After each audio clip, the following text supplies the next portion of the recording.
Hi, I'm Nancy Johnson with Intention to Balance, and welcome to Holistic Living, where we are showing people all the different natural modalities available to you to live more naturally without side effects or addictions. And today I'm very excited to have a guest that is doing Qigong, which is something I've done in the past, and I'm relearning it, and she's going to teach you a lot of great things today. So I want to welcome Rhonda Battisto. Thank you. Rhonda is a master healer and Qigong master, and we'll talk more about that. But I want to just first give you the opportunity if there's anything you'd like to add before we jump in. Oh, I'm just tickled to be here. Thank you. I'm a master healer and master teacher. I've not been designated a Qigong master, but mastery is something that we build throughout our lives, so I just put that caveat in there. I love it. So I'm excited to teach people about Qigong and what it is today. And so what originally got you interested in Qigong, or how did you start your practice? I had debilitating, chronic, spasming low back pain every day for more than a decade when I learned about Qigong. And my massage therapist introduced me to it by doing a healing on something that was bothering me in my body, and it disappeared. It was amazing. And so I took the very next class. So I've been practicing for 20 years and teaching for 13. And it changed my life, it changed my altitude, my attitude, my body. And it changed my career because I was in business when I started learning Qigong, and now I'm in the Qigong business, so to speak. Right, I love and that. The back pain is gone. It's gone. Wow. Healed.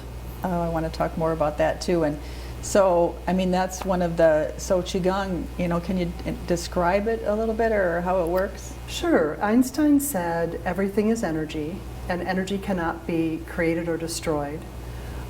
Master Lin, the creator and founder of Spring Forest Qigong, which is the tradition that I learned in the year 2000, says that we have the option to transform energy for the better or the worse. So we always have a choice, and we get to decide that. So using breath and focus of the mind, movement or posture of the body, and sound, we can raise our vibration and change our energy vibration from good to better to best at any stage of our lives, at any state of health, at any age, regardless of what the challenges are that we're dealing with.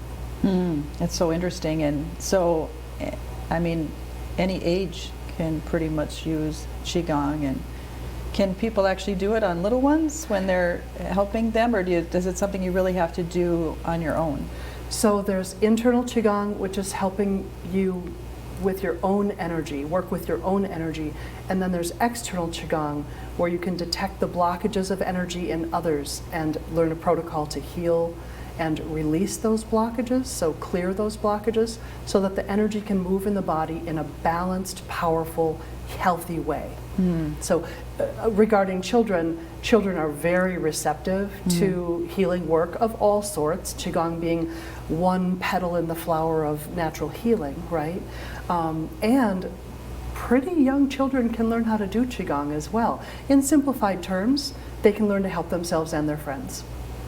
So is it like with most things, do you have to believe it's going to work in order for it to work? That's a fabulous question. So you don't have to believe that it will work. All you need to do is do it. So Qigong isn't based on a religion or a specific belief in a specific spiritual entity or leader. It's about working with the energy.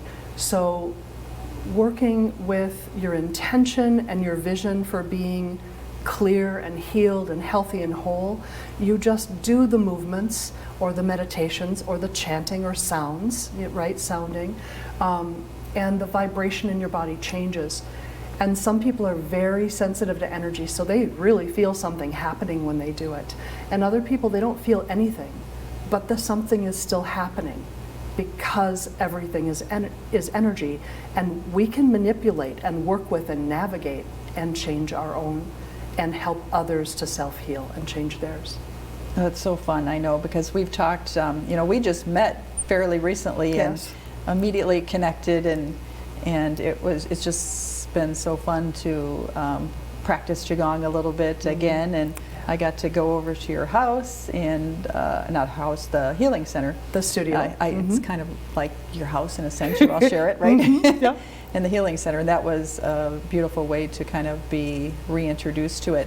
So, you know, and I know a lot of people are going through issues in their body and looking for some alternative. And does it, you know, how long does it typically take? Does it, like, can it work in one session with people, or does it typically, is it something you have to practice for a while? Yeah, absolutely. It can work in one session. I've, you know, helped people with months-long back pain and cleared it up in 10 minutes. That's a pretty extreme example, but it's a true example.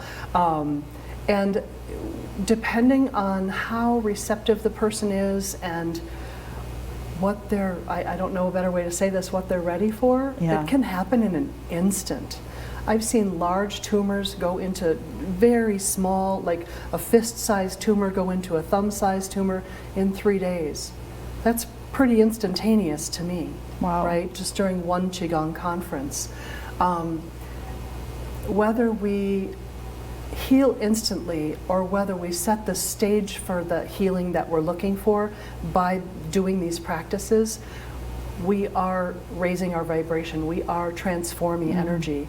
And so my low back pain didn't resolve in one session or in 3 classes or in 3 months or even 3 years, to be honest with you.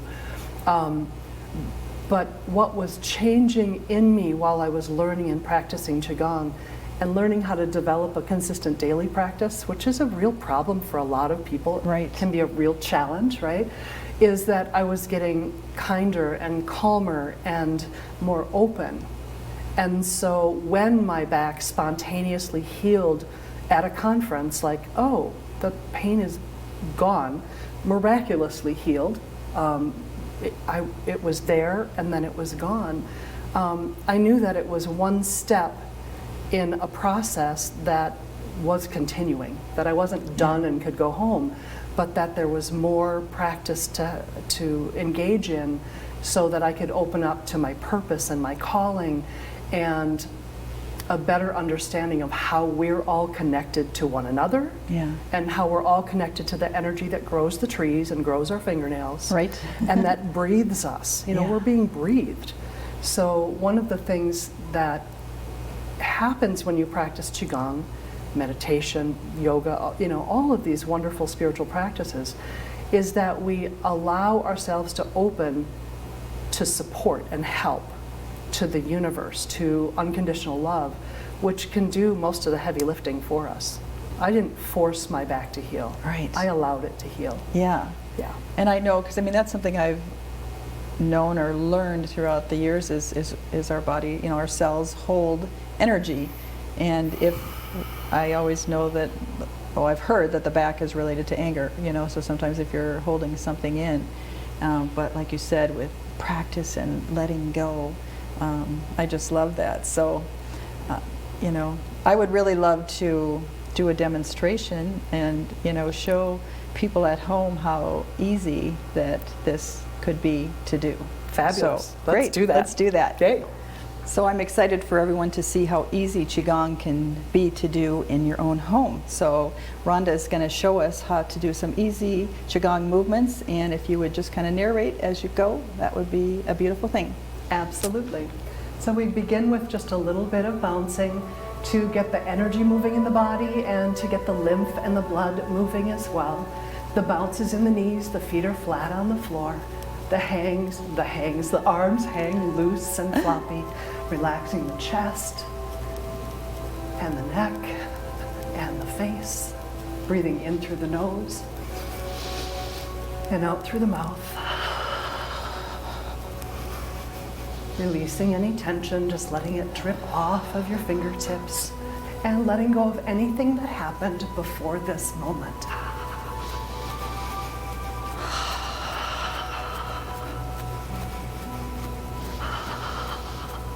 Slowing the bouncing, coming to stillness, Do a little bit of tapping and cupping to open up the energy channels very quickly and efficiently. With the tips of the middle fingers, we start just below the eyes at the eye socket ridge 9 times.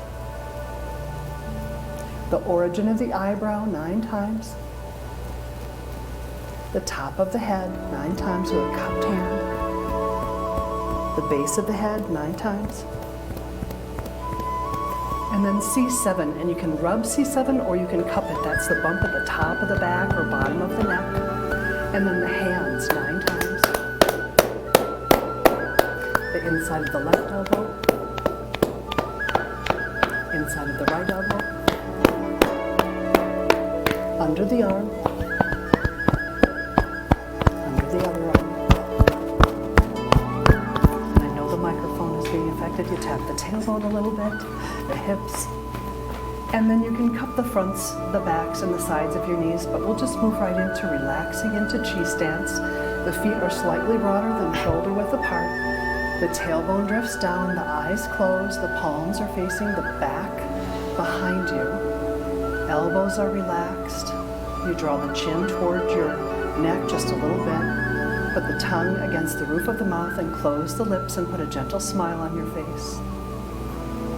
Breathing in and out of the nose if you can. You call upon the highest source of unconditional love and healing from your mind, from your heart. Call that Master energy. Please, Master, help us to heal fully and completely. You can say the password in your mind. I am in the universe. The universe is in my body. The universe and I combine together. Place the right hand in front of the heart, the left hand in front of the navel. The navel in Qigong is called the lower dantian, the space just below and behind the navel. Palms face the body. Visualize a column of light from the top of your head to the bottom of your torso, shining and sparkling. This is the forming of yin and yang. If you're waving forward and back at all, you can bend your knees a little bit farther. These movements can be done sitting, standing, or lying down. The moving of yin and yang, the top hand goes away from the body and down. The bottom hand floats up along the body without touching. Top hand goes about to the forehead, the bottom hand goes about to the bladder, and then they switch. The top hand again goes out and down. Smile. Bottom hand floats up. The front and back energy channels are open, open, open. All channels open. Spine is conditioned, healed, and aligned. Organs are healed and nourished and balanced. All blockages gone. You can set an intention for your specific healing. My pain is gone, my arthritis is gone. My kidneys have fabulous energy. My breathing is perfect. The slower you move, the better. Focus on happiness to gain more energy and more benefit in less time. It's like pedaling a bicycle forward, so it's always down in front. Happy, open, and healed. And you set these intentions and think and feel these thoughts and emotions, even if you're having a rough day, maybe especially if you're having a rough day. Happy, happy, happy. Coming to the end of this movement, the hands pause in front of the navel. We'll just do a half a minute of the breathing of the universe. The palms face one another. Shoulders are down and relaxed. Inhaling, you breathe in light and love through every pore of your skin. Exhaling, you release blockages as light, smoke, or vapor. Inhale, elbows go out and guide the movement, hands follow. Palms continue to face one another. Exhale, anything that no longer serves you. Inhaling light and love from every pore of your skin, gathering it in the lower dantian, behind the navel.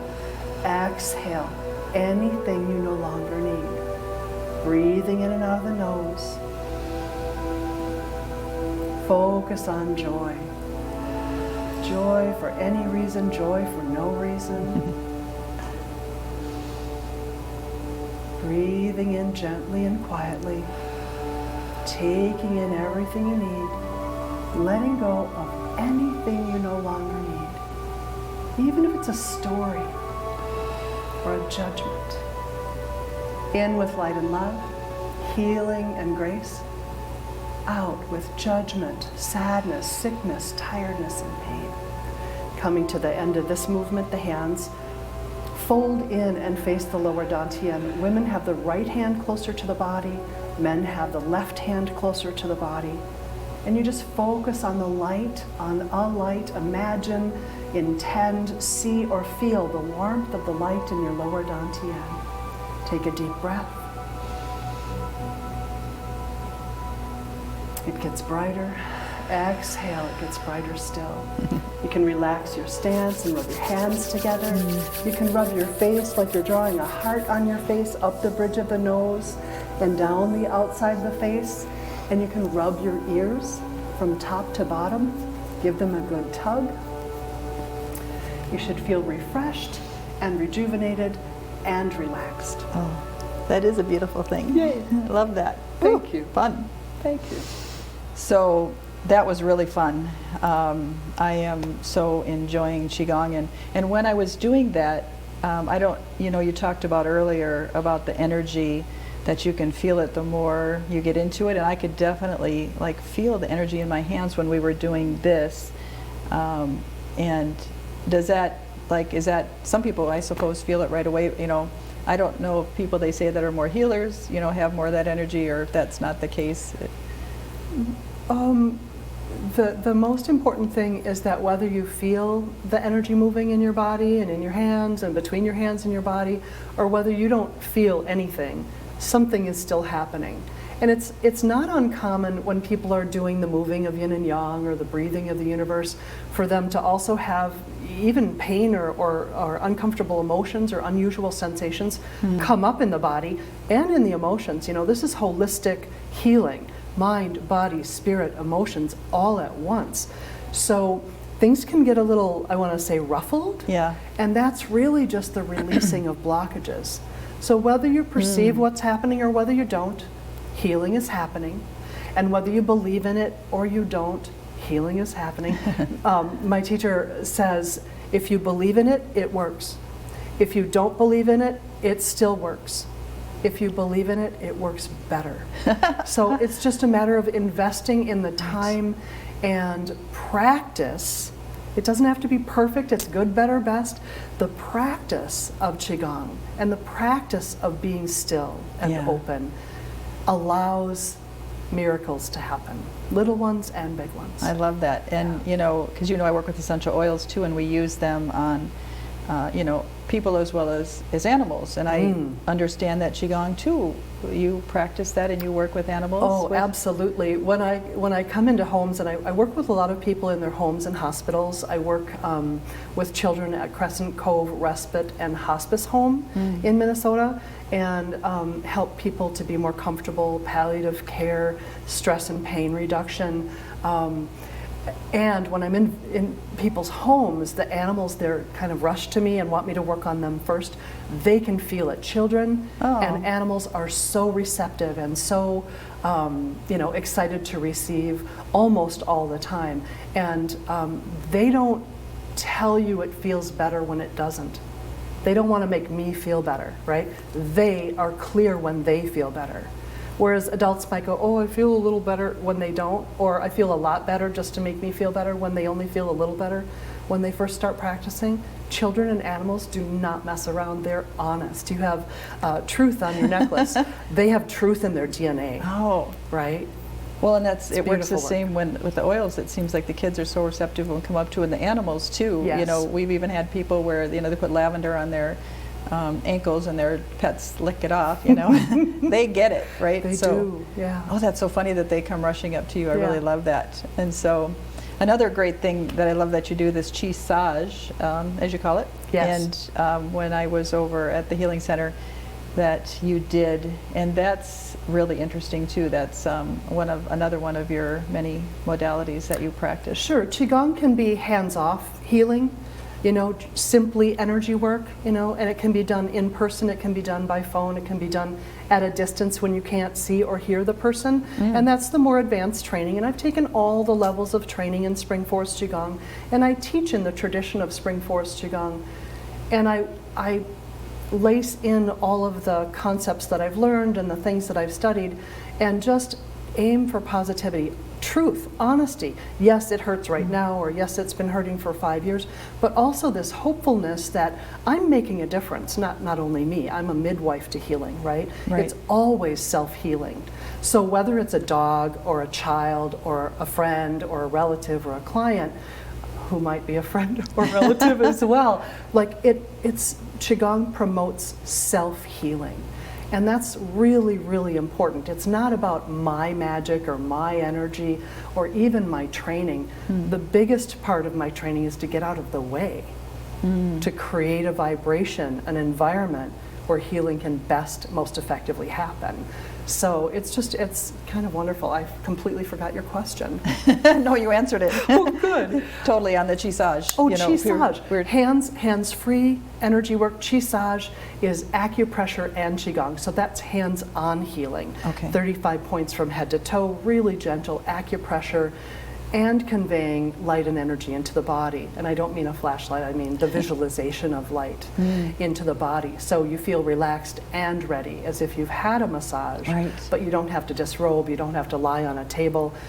It's just helpful to take your shoes off, but it can be done anywhere. I've done it in hospital waiting rooms, I've done it at public parks, in the studio, at home.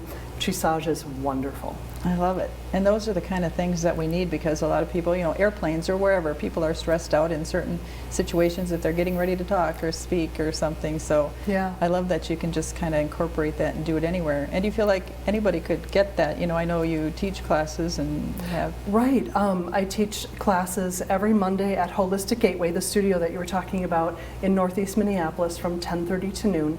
So it's a really manageable bite. It's not an 8-hour class, to learn some basics and to understand some concepts that go with learning and practicing Qigong. And you mentioned airplanes. I was on a flight from Dublin to Chicago, and I was doing a little Qigong to prevent, stiffness and swelling. And one of the flight attendants grabbed me and dragged me into the galley. And she said, "Show us." Because I told her I'm trying to avoid swelling. Well, they do all those takeoffs and landings, which causes edema. And so I was teaching Qigong to 7 flight attendants in the galley on the airplane. And one of them, you could just tell he was so skeptical. He was like, I can't believe she dragged me into this. But then he started feeling the energy, and his eyes got big, and he just settled in. And so I hope there's 7 people that will suffer less, because I was playing with energy to help myself. That just makes me so happy, and that's why I love this show, is just telling people the simple things that you can do and the ways that you can do to live more naturally and feel at ease. And I know you do a lot of different modalities too, craniosacral, and how do you incorporate that all in with the Qigong with people, or is it just depending? In addition to teaching Qigong and using Qigong to help others, I use my foundation of knowledge and many different practices to help me, and I kind of think of it as almost a menu of what resources I might offer someone. Ho'oponopono, for instance, is a forgiveness practice. I worked with a man in Canada when I was teaching up there in Saskatchewan, and he was a beautiful being, physically, and the only blockage he had was anger and unforgiveness. So of course I did Qisage for him, and we had a lovely conversation, but his only homework, so to speak, for healing was to practice forgiveness 10 minutes a day. Just 10 minutes, set a timer, and that'll open him up to better relationships, and to not holding, you said anger is in the back, right? Yeah. Not holding anger in. Some people hold in what they're afraid to express. So it's not just that they're angry, they don't even want to admit it, right? So things can build up, and when we practice forgiveness, the foundation of Spring Forest Qigong is love, kindness, forgiveness, and compassion. When we practice that, we can't hurt ourselves, and we're not going to hurt others. And it's wonderful to share that energy with the world, literally the world. Well, and isn't that part of, I think we're all just on this path to be better, the best version of ourselves that we can be. And the more that we can learn to do some of these things or have them done with us or however it works is Sharing. a beautiful thing. Yeah. Because I know I've certainly evolved to be better than maybe I was years ago, or a different version that I think is better. So it's fun to learn all these practices. So what you say, I mean, Qigong is really the main practice that you do. In retreats and in the setting of classes that are not specific Qigong focus, I will bring up any number of resources and practices for people. I did an inner healer workshop, and with every person that brought up what they were there for, it was like, oh, this will fit that so beautifully, and we'd practice and demonstrate, and everyone would benefit from it. But that might be the piece that they might want to take home and play with and expand on. You said a better version, and I can happily report that my mother says I'm easier to be with. It's kind of embarrassing to have to hear that, but it's a beautiful, I get it. It's a beautiful thing. It So is. it just changes your altitude. I don't have a better term for it. It really does. And I know you're a keynote speaker too, so do you like work with companies mostly, or how does that look? I've done corporate training. I've worked with franchises and done keynote addresses and interactive presentations for stress and pain relief with many organizations, nonprofits, for-profit, state, just state, so government. And it's a joy to do, whether it's 6 people or 600 people. I love sharing these tools, and it's a joy to do. And you've been teaching since 2004? 2004, I started volunteering as a teacher. I was certified to teach Spring Forest Qigong in 2008, I believe. Wow. So, and I love sharing the tools.